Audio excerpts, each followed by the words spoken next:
Hey guys, what's going on? Today we're going to look at three plays, three plays from the Packers win over the Patriots. Apologize. This past week, and we're going to look at a couple vertical routes. So let's just get to it. The last two are going to be kind of more smash fade. This one's going to be more pure vertical with maybe that element to it, and we'll talk about that in a second. I usually have a little overlay at the top showing down, distance, all that stuff. I do not have that right now, simply because for most of these, I don't particularly care as far as like the personnel of this, and also the overlays kind of blocking some of the stuff at the top, which was bothering me. Some of the routes we're looking at, and so just prefer to leave it off here. So here's what we're gonna be looking at. We are looking at for this one because it's a vertical route. So generally, the reason I want to do this again, we're looking at three plays.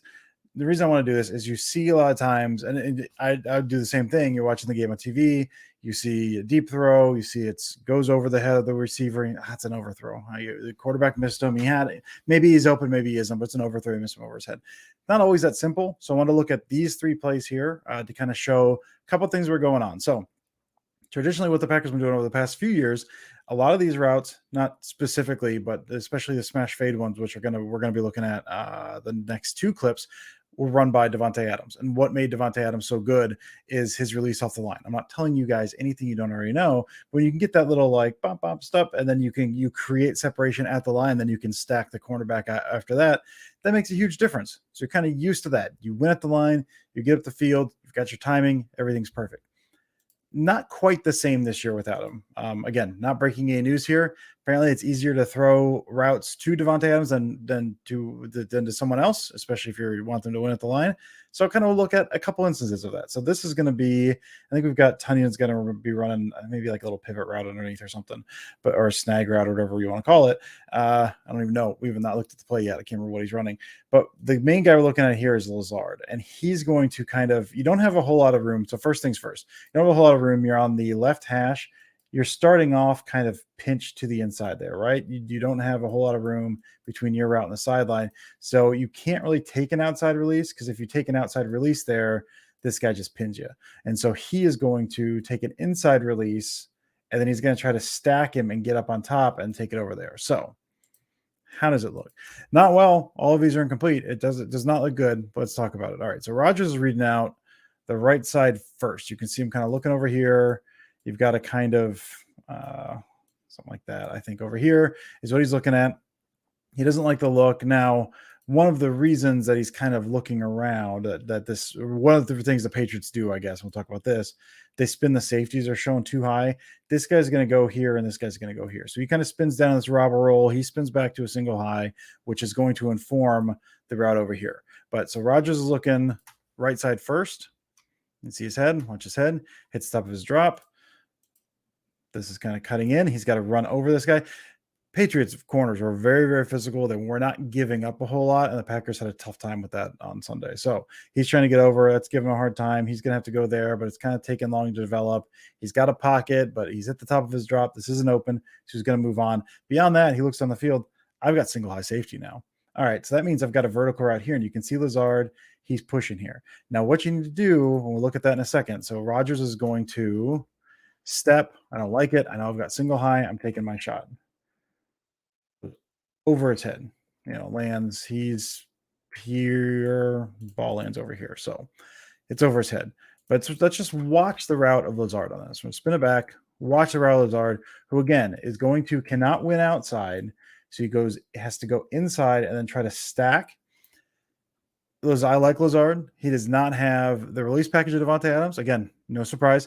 And also doesn't have a lot of that quick speed or anything. And so trying to get on top, muscle that guy. He's got muscle. Trying to muscle that guy and get over the top and win there. It just takes him a little long to do. And you see, okay, he wins. He's getting inside. He's got a shoulder into the guy. But Rodgers is looking, that ball's in the air. When he hits that foot and then he spins over, he's expecting Lazard to be a little further, to have went off of that. Lazard's kind of caught up there. He's got a shoulder, and he's still trying to create separation. So where Rodgers is throwing the ball out here, the trajectory of Lazard's taking him, roughly there, just because it's taking him a little bit more time to get off of there. So Rodgers throws with timing, and we'll look at that again. Ball's overthrown. We'll see when Rodgers decides to throw. Bam, bam, bam. I don't like that. Bounce. He's getting ready to throw. Back foot hit. Arm cocked, getting ready to throw. And he's there. So he's expecting him to get off of that a little quicker, and he leads him as such. you know, I'm not going to speak to whether it was the most accurate though, because it's impossible to tell based on the time here. But Rodgers clearly expects him to be a little bit more out of that, a little more separation, and able to get downfield a little quicker than he was. Lazard gets caught up. Looks like an overthrow, incomplete pass. I look at it from the other angle as well, so we can kind of see Rodgers' head, and we'll just see the throw. And again, on the broadcast, this was one. Did the ball sail on him? Did the wind take it? I think it's more just he expected Lazard to be out a little quicker. Lazard couldn't win. He's looking for it. If Lazard was able to, kind of, again, he takes that inside. This is tough to do because he's not there. Takes that inside, wins, stacks, and then gets over, he can bend out a little bit more. But since it took him so much to fight through that, he's just not able to angle out. So that's the first clip. Here's the second clip. I think this is where we're going to get into some of our smash fade stuff here. And this is going to be at the top, I guess. We'll watch it and then we'll run it back just to refresh my memory as well as anything else. So they're going to be running. There we go. And that's Cobb on the outside. So they're running a kind of, this is kind of more traditional smash fade, which instead of a hitch, smash fade would be traditional hitch kind of. You get this kind of slant. Cobb is going to then run this fade over the top, which works well against single high. Against two high safeties, you get more of the smash, the corner, but against single high, smash fade, because you've got the space to take that up the field. So again, we're going to watch Cobb out of there. He's able to win since he's in the slot. He's able to win to the outside, but he kind of gets clipped. Now here's Rodgers. He's getting ready to throw. We'll watch him in a second. He's going to throw. This guy's coming over because you've got this slant. This guy's coming over. Cobb gets clipped a little. So Rodgers throws, and we'll keep an eye on Cobb. We'll watch this route from Cobb. He wins. That's good. See how he gets kind of held up, kind of hitches in a step a little bit? That ball's out. That ball's thrown.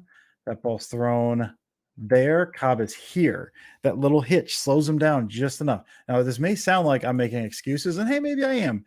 But I tend to look at this stuff in terms of what was designed, what are they looking at, where are the receivers, where is everyone placed, where's the defenders when the ball is in the air, when the quarterback's getting ready to throw, and what happens, what changes the picture after that happens. So we're going to look at Rodgers hits the top of his drop there.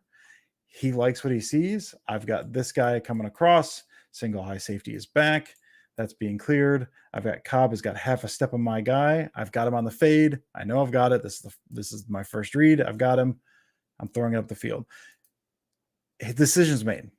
What you can't account for is the fact that Cobb is going to get slightly bumped by the in-cutting defender. Nothing illegal there. There's nothing wrong with it. Just something happens, slows him down just enough. Ball sails over his head. Actually, a pretty nice route from Cobb. Nice release there. That's one where that hitch, the first one I drew on that smash fade, that doesn't happen because you're trying to draw that guy in. Now you're not drawing him into the field, and there's different things to do with that. But if it's just a hitch, you're keeping that guy on the boundary, and then you don't get their feet tangled. But they usually don't get their feet tangled anyway. This is kind of a weird little one-off here. See Rodgers checking, throwing. Again, looks like an overthrow, maybe a bit of an overthrow. Who knows? Seems more likely that by the time when he decided to throw it, he expected a certain trajectory from Cobb. Cobb got a little hung up from the guy coming in from the boundary, and the ball falls incomplete. Last one we're going to look at. Another incomplete. This is going to go to Dobbs on the bottom. Again, you're going to have from the slot. So he's got room. He can win outside, which is good. You've got a single high safety. And he just kind of takes a weird little windy route. And again, we'll look at all of this. So we're going to have kind of, again, more of the traditional. Packers are in the pony package with they got the two running backs there with Jones on the outside, running that hitch. He's just running that slot fade. And again, you've got this single high safety, which is why this works. So this is where Rodgers is running. I think, if I'm not mistaken, I looked up this before the game. The Patriots run the most single high in the league, or close to the most single high in the league through 3 weeks and now 4 weeks, I guess. A lot of kind of tight man coverage.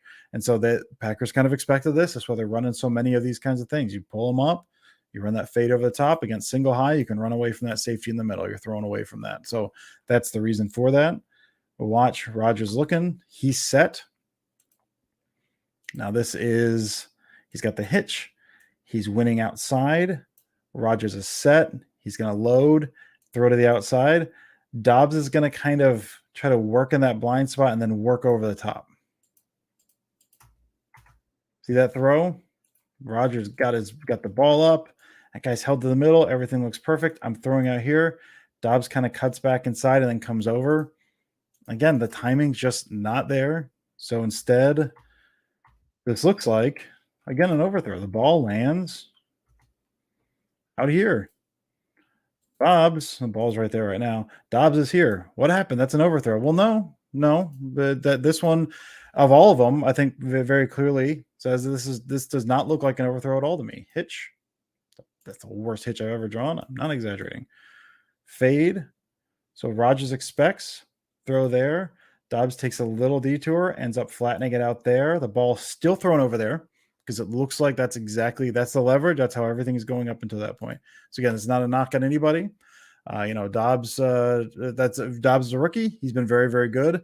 This stuff like this is Rodgers expects that a certain way. And on this fade route, I don't know how this is coached. Maybe they tell him to do that. Maybe Rodgers is in the wrong. I'm not one to assign blame here. I don't know. I just know we've seen this in the past. I know Aaron Jones had one a few years ago. There's basically the exact same thing against Washington, if I'm not mistaken. Rodgers expects there on the fade route. Dobbs kind of cuts over, ends up there.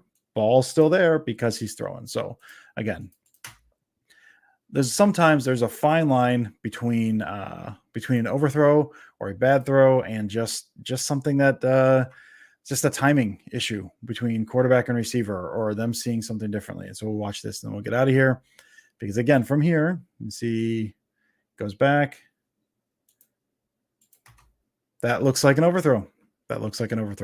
Not an overthrow, just a weird kind of detour on the route taken that Rodgers was clearly not expecting on that. So again, going to walk through these three, say what happened on these. Why wasn't the deep ball working? Was it wind? My belief personally is just that, again, these three things, it's a matter of timing. It's a matter of release. It's a matter of guys not quite being where maybe hitting their landmarks in the way that they're supposed to be hitting. So thank you so much for watching. I will talk to you next time.